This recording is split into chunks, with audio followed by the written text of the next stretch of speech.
আল্লাহ বলে সেদিন দুনিয়ায় থাকতে তুমি নাফরমান, আজকের এই আখিরাতকে ভুলে গেছিলা। ইন্না নাসিনাকুম, আজ আমি আল্লাহ তোকে ভুলে গেলাম। যা ওয়াযুকু আযাবাল খুলদি বিমা কুনতুম তা'মালুন, আজ অনন্তকালের জন্য এই জাহান্নামের আযাব জিন্দেগীর নাফরমানির বদলায় ভোগ করতে থাকো।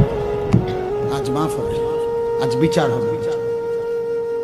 এজন্য দোস্ত, নবী সাল্লাল্লাহু আলাইহি সাল্লাম বলছেন, ফাইন্নাল ইয়াউমা আমালুন ওয়ালা হিসাব, গাদান হিসাবুন ওয়ালা আমাল।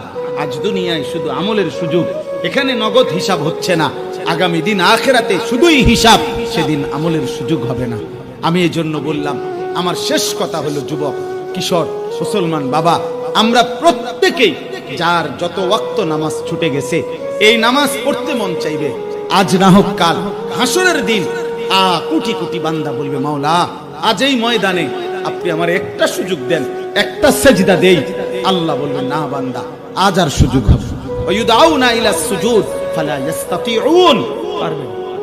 এজন্য চলো ভাই, আমি অনুরোধ করছি, আর যদি কোনোদিন আসতে না পারি, দোস্ত আমার, বন্ধু আমার, আমি একবারের জন্যই আসলাম।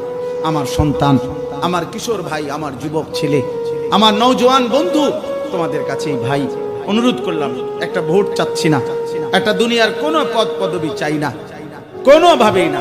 আমি তোমাদের সেজদার আশা করে তোমাদের কাছে অনুরোধ করছি, তোমরা যারা 30 বছরের নিচে, 30 বছরের নিচে যাদের বয়স, তোমরা হাত তোলো তো।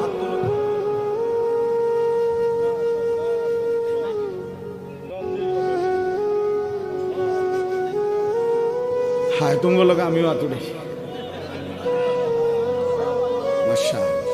এই দুইটা শেষ কথা, একটা হলো চোখের হেফাজত করো, ইনশাআল্লাহ নিজের চোখের হেফাজত করো, নারী ছবি, অশ্লীল দৃশ্য, হারাম ছবি দেখো না। আর 2 নাম্বার হলো ফজরের নামাজ সহ 5 ওয়াক্ত নামাজ পড়ো। বলো ইনশাআল্লাহ। তুমি পারবা, ইনশাআল্লাহ তুমি বন্ধু পারবা। রক্তে তোমার ঈমান আছে, তোমার মা মুসলমান, তোমার বাবা মুসলমান, তোমার ধর্ম ইসলাম, তোমার রব আল্লাহ, তোমার নবী মুহাম্মদুর রাসূলুল্লাহ। তিনি তোমার জন্য অনেক কাঁদছেন আব্বা, অনেক কাঁদছেন তিনি। ওনার তায়েফের ফোঁটা ফোঁটা রক্ত জমিন গড়াইছে, ওনার উহুদের দান দান শহীদ করা রক্ত নবী বলবে কিয়ামতের দিন, উম্মত তুমি জানো আমি কি পরিমাণ রক্ত ঝরাইছিলাম। আমাদের জন্য নবী অনেক কাঁদছেন, অনেক কাঁদছেন। আমাদের ধর্ম ইসলাম, আমাদের কিতাব কোরআন। এই পৃথিবীর সবাই, সমস্ত কাফের মুশরিক দুনিয়া ভোগ করুক, আমরা আখিরাত ভোগ করব ইনশাআল্লাহ। আল্লাহ আমাদের সমস্ত ছেলেদেরকে, বাবাদেরকে, ভাইদেরকে, আজকের এই মাহফিল যারা আয়োজন করেছেন সকলকে